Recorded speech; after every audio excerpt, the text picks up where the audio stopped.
I was fascinated by the lab environment already at a very early age. I accompanied my father to the lab on weekends, and I was allowed to count the colonies with a little colony counter, and I really enjoyed that.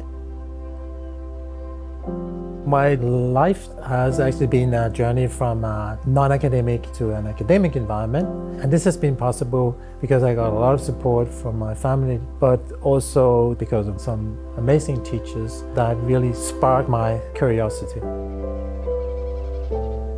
Most people in life have an important role model. My biggest role model was my mother. She showed immense determination in all of the pursuit she undertook. And I think it's that determination that stood me in good stead. Without that, definitely I would not be where I am today.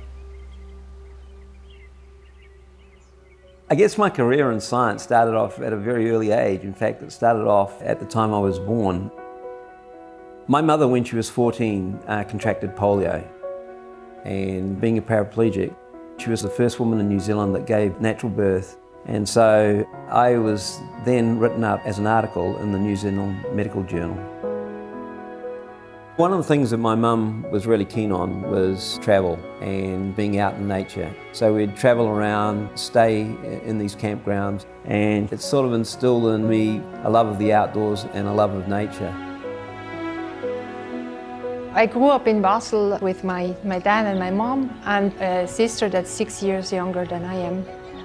My mother was actually at home with us, and we profited a lot from her being with us. My father is a scientist and at the time was very busy, but when he was with us, we did lots of stuff together as a family. We would go for hikes, we'd go to the mountains or to the sea. So that definitely influenced the way I live today.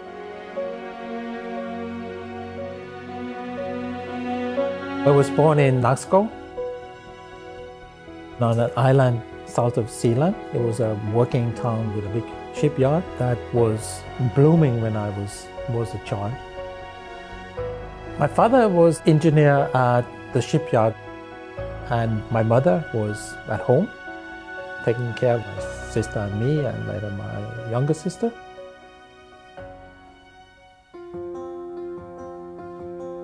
My father grew up in Fiji, and when he was 17 years of age, he moved to New Zealand. He was interested in studying medicine, but was unable to do so, and finally he took a job as a blue-collar worker. In spite of her disability, my mother worked as a secretary. She was always very keen to be able to work and make a contribution. My mom and dad, they let us freely decide in which direction we would want to develop and what we'd like to do, which was very valuable in the process of growing up. But I actually came to love science at a really early age. Perhaps influenced by the early trips to the lab of my father, there were many items around that I wasn't used to seeing at home. There were petri dishes and little glasses and pipettes around and syringes, and so essentially it's an environment which was totally different to anything that I would be seeing otherwise. I thought that was really fascinating.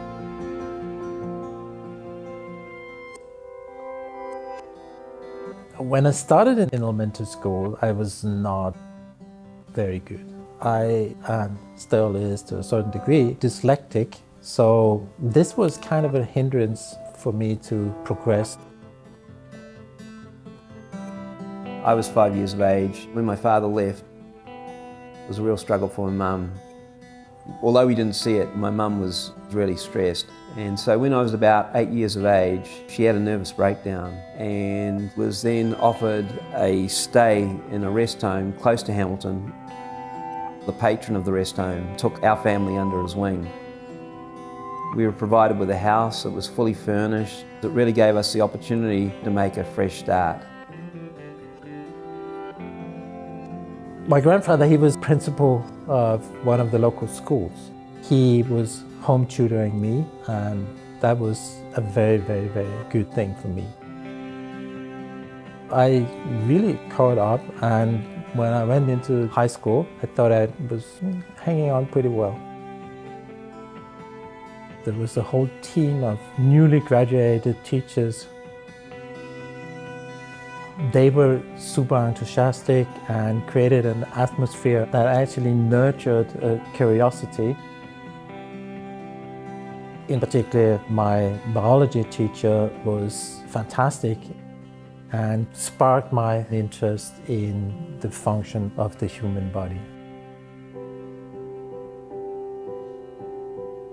My mum wanted us to attend the premier school in Hamilton. She had to lobby very hard on our behalf. And it was there that I spotted this book on cell biology. And I was absolutely fascinated by this idea that we could really sort of begin to understand these basic aspects of life that sort of stuck with me. I fell in love with neuroscience because I somehow realized that this is the last area in biology where the fundamentals were still there to be discovered. And I came to realize that we actually understand very little about how movements and behaviors are regulated. If you think about it, you move all the time. I mean, if you watch TV, your eyes move around. Maybe then you grab for a chip, that's also movement. Even breathing, you do the whole day, it's movement. So essentially the entire nervous system works together to make our bodies move. It's a machine that runs with every millisecond with precision. Your movements are perfectly well coordinated. I still feel like I know nothing. I feel that there's a mountain of stuff to be discovered. It's like you're entering new territory that nobody has seen yet before you, and you're the first one to see, and that's a wonderful feeling. I really learned to love to be in nature already during childhood. This allowed me to stay grounded, and it wouldn't have been possible without the caring environment in my family that I grew up in. I think it's important to have role models.